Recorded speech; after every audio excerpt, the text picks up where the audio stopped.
Tarzan, the best ape ever. Kala loved Tarzan as if he were her natural son. When he cried, she comforted him with songs and hugs. Tarzan loved his ape mother, and she was very proud of him. It didn't matter that he didn't look like everyone else. Kala knew that they felt the same on the inside. Still, as Tarzan grew into a young boy, he was upset that he wasn't as strong or as fast as his friends. He never stood a chance when Terk wrestled with him, and she was always leaving him behind when she went to play with their friends. "Can I come?" Tarzan asked one day.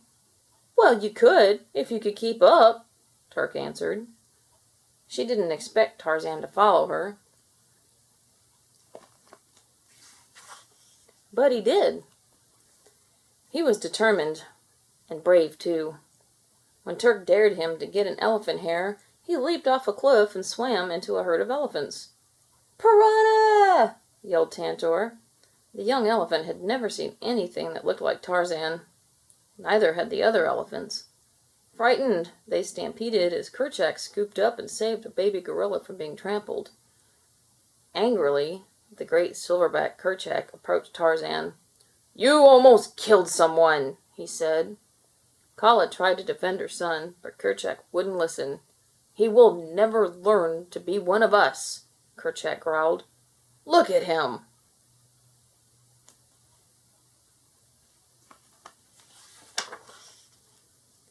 Tarzan was deeply hurt. He ran away and splashed angrily at his own reflection in the water. As he covered himself in mud to look more like the apes in his family, Kala watched him sadly. "Why am I so different?" Tarzan asked her.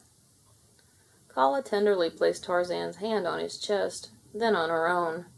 She wanted to show him what she already knew. Inside, their heartbeats were the same. "I just wish Kerchak would understand that," Kala sighed. "I'll be the best ape ever," he declared as he hugged his mother. True to his word, Tarzan grew into a young man with amazing speed and strength. By imitating the animals around him, he learned many skills. Finally, he gained Kerchak's approval as he defeated a vicious enemy, Sabor the Leopard. Tarzan lay the dead leopard at Kerchak's feet when suddenly a new sound alarmed them. Tarzan swung through the jungle toward the sound.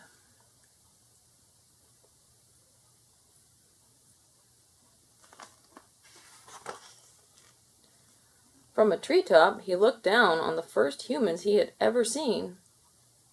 Never had another animal looked so much like him.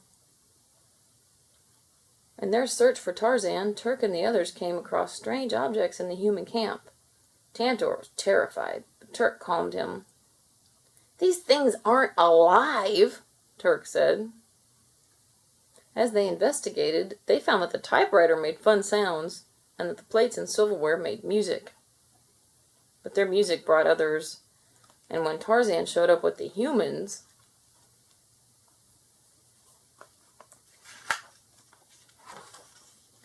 Kerchak was furious. The humans ran off while Kerchak glared at Tarzan. Upset and confused, Tarzan climbed a high tree and spent the night alone.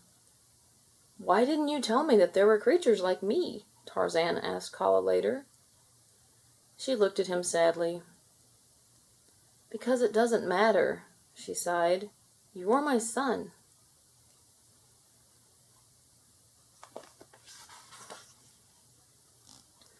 Though Kerchak forbade him, Tarzan was drawn to the human camp. Every day he spent more and more time away from his gorilla family. Broken-hearted, Kala finally brought Tarzan to the treehouse where she had rescued him when he was an infant. "Whatever you decide, I just want you to be happy," she told him. Instinctively, she knew what his choice would be, and her eyes filled with tears as Tarzan hugged her. "No matter where I go, you will always be my mother," he said sadly. Then, dressed in his human clothes, Tarzan was gone.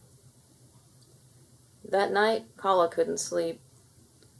As the other gorillas settled into their nests, she heard a disturbing sound. Just as Kerchak had feared, dangerous humans were closing in on them with nets and cages. Kala was terrified. Even Kerchak was forced to the ground. Then suddenly Tarzan appeared, freeing the ape leader. As Clayton picked up his gun and took aim, Tarzan snapped it out of his hand and smashed the gun on the ground. Clayton fled.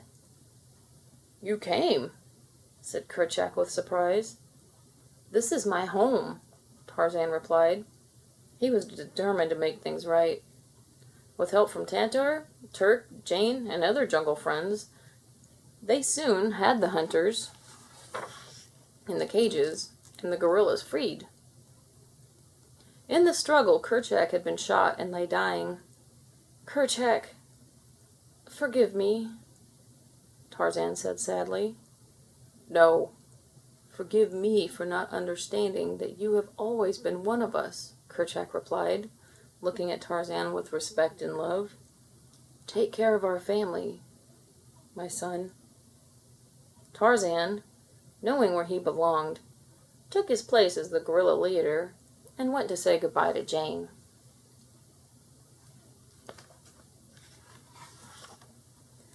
Realizing that she'd never been happier than when she was in the jungle, Jane decided to stay. So did her father. The gorillas welcomed them warmly into their new family. The end. Please subscribe.